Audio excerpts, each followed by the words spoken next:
Hujambo mtazamaji, kutoka idhaa ya Kiswahili ya Radio China ya Kimataifa. Hii ni Nuru ya Mashariki tuliokuandalia hii leo. Maonesho 139 ya Canton Fair yavutia wanunuzi wa kigeni 245,000 katika awamu mbili za kwanza. China yaongeza ajira mpya milioni 2.99 mijini katika robo ya kwanza, na sera ya China ushuru sifuri kwa bidhaa za Afrika kuanza kutekelezwa Mei Mosi. Kwa hizi na habari nyinginezo nyingi, jumuika nami Khamis Darwish.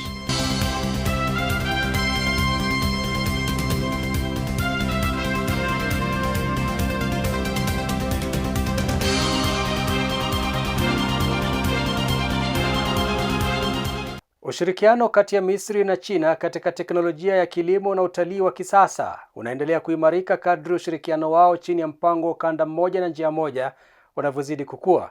Hatua hii inalenga kuongeza uwekezaji na kuleta maendeleo ya kiuchumi katika sekta muhimu. Tom Wanjala anatueleza zaidi.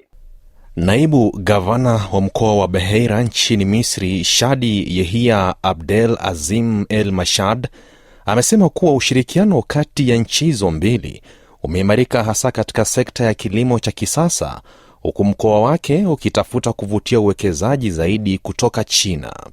Akizungumza katika mahojiano na CGTN kando ya mjadala wa mamea wa dunia uliofanyika mjini Xi'an, kaskazini magharibi mwa China, El Mashad alisema mahusiano ya pande mbili yamepanuka kwa kiwango kikubwa, hasa katika teknolojia ya kisasa ya kilimo. Alisisitiza kuwa Beheira ni kitovu kikuu cha kilimo nchini Misri, na akaeleza matumaini ya kuanzishwa kwa miradi mikubwa ya ushirikiano na washirika wa China. I would like to express how happy I am to be here in Xi'an. I visited 6 years ago. There are many areas where we can collaborate with the city of Xi'an and with China in general, particularly in Beheira. Beheira is an agricultural hub. It's the #1 city in agriculture in Egypt. Therefore, projects related to agriculture could include large-scale cooperation programs. We can also collaborate in industrial fields, as there are many factories and investment zones in Beheira. Kwa mjibu wa El Mashad, mkoa wa Beheira ni kivutio kwa wawekezaji kutoka China kutokana na eneo hilo kuwa na utajiri mkubwa wa historia na utamaduni ambao unalipa mvuto wa kipekee. Aliongeza kuwa urithi huu si tu unaimarisha utambulisho wa mkoa huo, bali pia unafungua fursa pana za uwekezaji, hususan katika sekta ya utalii na maendeleo ya kiuchumi. Beheira has many historical and tourist sites, such as Wadi El Natron and Rosetta. I hope there can be cooperation in tourism, particularly smart tourism. There are also many agricultural, industrial and tourist opportunities in Beheira. These are what make Beheira very attractive for overseas investors and are foundations for cooperation. Kwa mjibu wa viongozi waliohudhuria mkutano huo, ushirikiano kati ya miji na kanda mbalimbali duniani unaendelea kuwa kichocheo muhimu cha maendeleo ya pamoja, hasa katika nyanja za kilimo cha kisasa na utalii unaotumia teknolojia. Walieleza kuwa kubadilishana uzoefu na ubunifu kati ya China na Misri na bara la Afrika kwa jumla kutasaidia kuimarisha uzalishaji, kuongeza ajira na kufungua masoko mapya kwa pande zote mbili. Wataalamu pia wanaamini kwamba miradi ya pamoja itakayozingatia teknolojia bunifu na uwekezaji endelevu inaweza kuleta matokeo chanya kwa muda mrefu, hususan katika maeneo yenye uwezo mkubwa kama Beheira nchini Misri. Hatua hii inatarajiwa kuimarisha zaidi mahusiano ya kiuchumi na kijamii kati ya China na Misri na bara la Afrika kwa jumla, huku ikiweka msingi imara wa ushirikiano wa kimkakati katika siku zijazo. Serikali ya China imeripoti kuimarika kwa hali ya ajira nchini humo baada ya kubuni mamilioni ya nafasi mpya za kazi katika miezi mitatu ya mwanzo wa mwaka huu. Na kama anavyoarifu Simi Wanjala, China imefanikiwa kubuni ajira mpya milioni 2.99 katika robo ya kwanza mwaka huu. Takwimu hizi zimetolewa na Wizara ya Rasilimali Watu na Usalama wa Jamii siku ya Jumanne, zikionyesha hali thabiti ya ajira nchini China. Katika kipindi hicho cha Januari hadi Machi, wastani wa kiwango cha ukosefu wa ajira mijini ulikuwa 5%. Wizara hiyo pia imeeleza kuwa China ilitoa yuan bilioni 3.1 ambayo ni sawa na takriban dola za Marekani milioni 452 kama marejesho ya bima ya ukosefu wa ajira ajira kwa makampuni mbalimbali. Aidha, yuan milioni 500 zilitolewa kama ruzuku ya mara moja ya kuongeza ajira, huku yuan milioni 800 zikitengwa kwa ajili ya kuboresha ujuzi wa wafanyakazi. Hadi kufikia mwisho wa mwezi Machi, idadi ya watu walioshiriki katika mifumo ya bima ya pensheni ya uzee, bima ya ukosefu wa ajira pamoja na bima ya majeraha kazini ilifikia bilioni 1 milioni 244 na milioni 319 mtawalia. Hii ni ongezeko la mwaka hadi mwaka la milioni 1, milioni 2 na milioni 21 mtawalia. Kwa ujumla, takwimu hizi zinaashiria juhudi za serikali ya China katika kuimarisha ajira na ustawi wa wafanyakazi wake. Maonyesho makubwa ya magari duniani Auto China 2026 yamewakutanisha watengenezaji wa magari kutoka mataifa mbalimbali kuonesha magari yao. Jacob Magoa anaripoti hiyo kwa kina. Sekta ya magari duniani inaendelea kubadilika kwa kasi kubwa, ikichochewa na maendeleo ya teknolojia, mahitaji ya nishati safi na ushindani wa kimataifa. Katika muktadha huu, maonyesho makubwa kama Auto China 2026 yanakuwa jukwaa muhimu la kuonesha ubunifu mpya, kuunganisha wadau wa sekta na kujadili mwelekeo wa baadaye wa usafiri.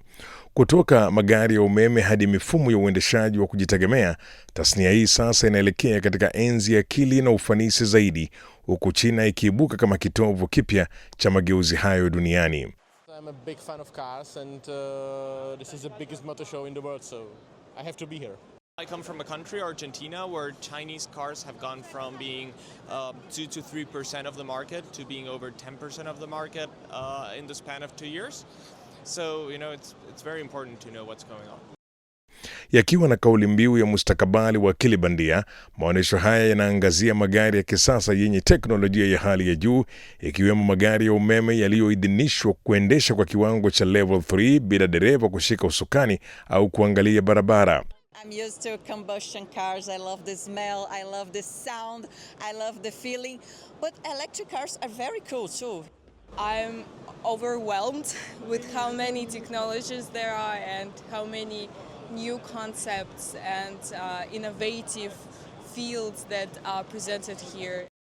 Maonyesho mwaka huu yamevunja rekodi kwa ukubwa wa eneo la mita za mraba 380,000, yakihusisha magari 1451 zikiwemo modeli mpya 181 na magari ya dhana 71.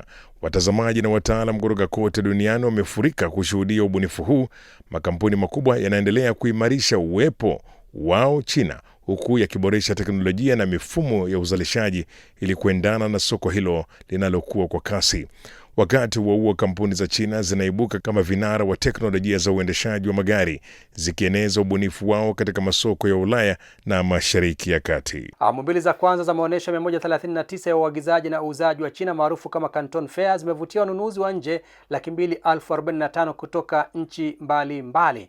Jumla ya mashirika 140 ya viwanda na biashara ya kimataifa yalihudhuria maonyesho haya. Aidha, kampuni 344 zinazoongoza kutoka Marekani, Mexico, Uingereza, Ujerumani, Japan na maeneo mengine pia zilishiriki, ikiwa ni ongezeko la 4.9 ikilinganishwa na kipindi kama hicho cha toleo lililopita.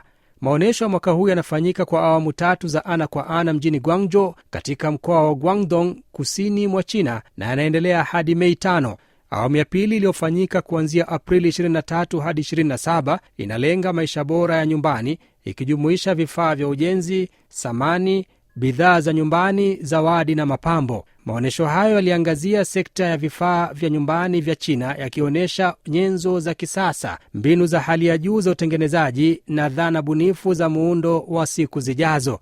Tukio hilo pia liliweka msisitizo mkubwa kwenye uendelevu, ambapo waonyeshaji walizindua bidhaa rafiki kwa mazingira kama vile vyombo vinavyoweza kuoza na vifaa vya ujenzi visivyo na madhara kwa mazingira. Suluhisho hizi za kijani zenye utofauti na ubora wa kitaalamu zilivutia kwa kiasi kikubwa wanunuzi wa kimataifa. There's so much variety to choose from and more sustainable products, more environmentally friendly products. I think we've seen so much development all the time. There's new designs happening all the time. I think it's really creative, which we're enjoying.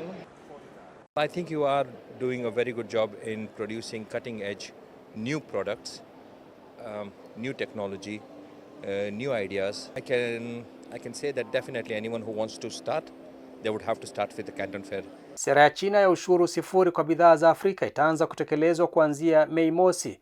Hatua hii inalenga kuongeza biashara na kuimarisha uhusiano wa kiuchumi kati ya China na nchi za Afrika. Wafanyabiashara wa Afrika wanatarajiwa kunufaika kwa kupata soko kubwa zaidi bila vikwazo vya ushuru. Tazama ripoti ifuatayo ya Fadhili Mpunji ili ufahamu zaidi.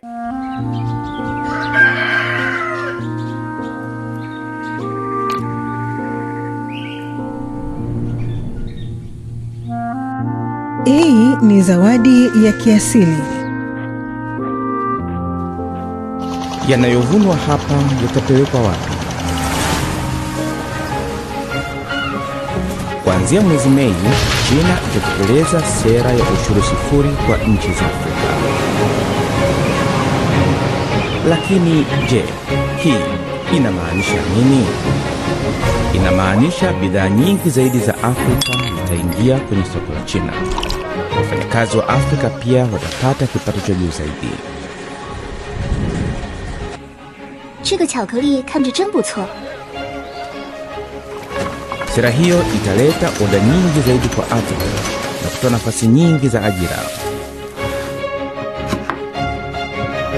Bidhaa za Afrika zinastahili kuonekana duniani. Mei Mosi, mlango mpya utafunguliwa.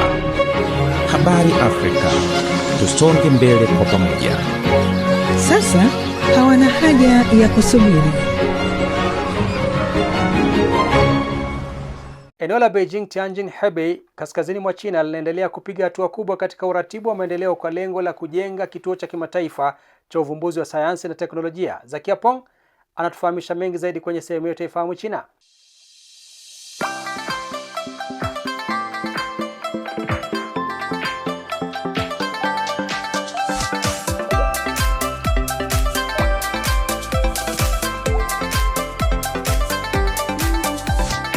Mambo na karibu katika kipindi cha Ifahamu China. Mimi ni Zakia Peng. Eneo la Beijing, Tianjin na Hebei, kaskazini mwa China, linapiga hatua kubwa katika uratibu wa maendeleo ili kujenga kituo cha ngazi ya kimataifa cha uvumbuzi wa sayansi na teknolojia. Bustani ya sayansi ya Zhongguancun mjini Beijing tayari imekuwa kikundi cha viwanda vya ngazi ya yuan trilioni kadhaa. Bustani hiyo imezalisha zaidi ya mifumo mikubwa 200 iliyoendelezwa ndani ya nchi. Karibu 30% ya idadi ya jumla ya kitaifa na kupata upenyo mkubwa katika nyanja zinazoongoza kama teknolojia ya quantum na akili bandia. Zaidi ya kampuni 90 changa zimeibuka kutokea Zhongguancun na kuchochea maboresho ya kiviwanda mpaka kufikia mwaka 2025. Jumla ya kipato cha viwanda katika eneo la Zhongguancun ilikadiriwa kuzidi yuan trilioni 10 na kuonyesha umuhimu wa nafasi yake kama kiongozi wa ngazi ya juu wa uvumbuzi. Kampuni changa maana yake ni kampuni ambazo hazijaorodheshwa na zimeanzishwa chini ya miaka 10. Zina thamani ya zaidi ya dola za Kimarekani bilioni 1 na zina teknolojia kuu za kipekee, fursa tofauti za ushindani na fursa ya soko. Wakati kipindi cha mpango wa 14 wa miaka 5 kutokana na maendeleo yanayochochewa na uvumbuzi na uratibu wa maendeleo kati ya Beijing, Tianjin na Hebei, Rais Xi Jinping alisisitiza kuwa fursa za Beijing katika uvumbuzi wa sayansi na teknolojia na fursa ya Tianjin katika maendeleo ya utafiti wa uzalishaji na maendeleo vinapaswa kuungana ili kusaidia maeneo yanayostahili ya Hebei kuweza kuchukua viwanda vinavyohamishwa. Kufuatia mpango huu makini, Beijing imeongeza juhudi zake. Mji wa sayansi wa Huairou unakaribia kuzindua chanzo cha juu cha nishati ya nururisho synchrotron kwa majaribio ya operesheni mwishoni mwa mwaka huu, huku vituo vikuu 29 vya sayansi tayari vikienda na utafiti halisi. Haya, kwa leo kipindi hiki kinaishia hapa. Katika kipindi kijacho nitaendelea kukuletea mambo mengine yanayovutia kuhusu utamaduni na jamii ya China. Asante kwa kuwa nami. Mimi ni Zakia Peng. Kwa heri. Na mtazamaji, sasa ni wakati wa sehemu yetu ya Jifunze Kichina. Katika sehemu hii tunawaletea masomo ya lugha ya Kichina hatua kwa hatua kwa njia rahisi na ya kuvutia. Karibu tujifunze pamoja.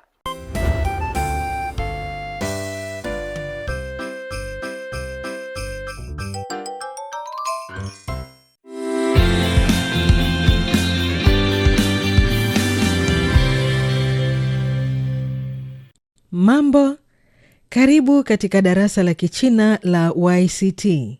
Somo la YCT ni mfumo wa mafunzo ya lugha ya Kichina unaowaongoza watoto kujifunza Kichina kwa ufanisi na kuinua kiwango chao cha uelewa wa lugha ya Kichina kwa pande zote. 第6课，你的个子真高。 Sikiliza rekodi na usome. 头发头发，眼睛眼睛，耳朵耳朵，鼻子鼻子，手手。 Sasa tutajifunza maneno mapya. Tafadhali soma baada ya sauti zilizorekodiwa. 大大，小小，长长，真真的的，高高，个子个子。 Kinachofuata tuangalie matumizi ya maneno haya. 的的， 妹妹的眼睛， 妹妹的眼睛。 小小， 她的眼睛很小， 她的眼睛很小。 大大， 爸爸的手大不大？ 爸爸的手很大。 长长， 他的头发长不长？ 他的头发很长。 个子个子， 哥哥的个子高不高？ 哥哥的个子很高。 真真， 大象的鼻子真长。 大象的鼻子真长。 高高， 长颈鹿的个子真高。 长颈鹿的个子真高。 Nyoka mwenye tamaa. Nyoka mdogo alipotea msituni na kuna vichaka vingi vinavyozuia njia yake. Kichaka kitatoweka unaposoma herufi za Kichina kwa usahihi na nyoka mfupi atakuwa mrefu. Tafadhali msaidie kutoka nje ya mzingile. 小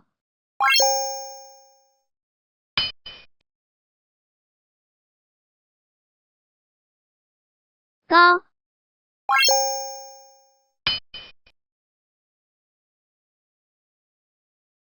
大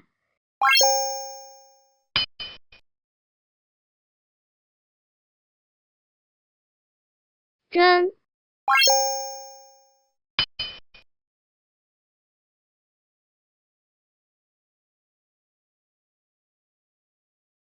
的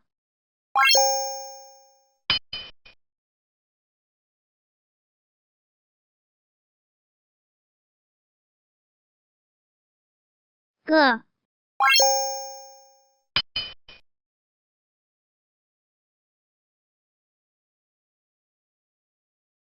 长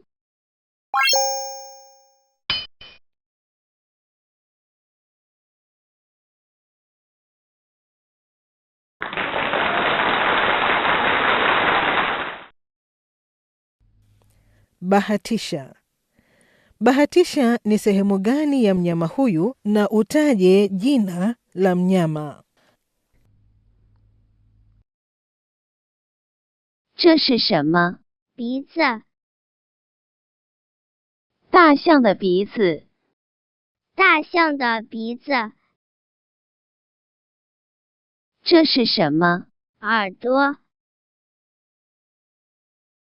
猫的耳朵。猫的耳朵。这是什么？眼睛。鱼的眼睛。鱼的眼睛。这是什么？头发。他的头发。他的头发。这是什么？手。他的手。他的手。Kazi ya nyumbani ya leo ni kusoma maneno mapya. Kesho tutaendelea kucheza michezo ya maneno. 再见. Ni hulka ya kimaumbile kwamba kila kilicho na mwanzo kikosi kuwa na mwisho wake, na kufikia hapa mtazamaji, sina la ziada ila kuhitimisha kipindi cha Nuru ya Mashariki kwa siku ya leo. Nimekuwa wako Khamis Darwish. Maasalam. Kwa taarifa zaidi kuhusu China, unaweza kutembelea tovuti ya CRI Kiswahili na marafiki_CN kwenye Facebook. Pia unaweza kupakua app ya Cheche kwenye Google Play na Palm Store.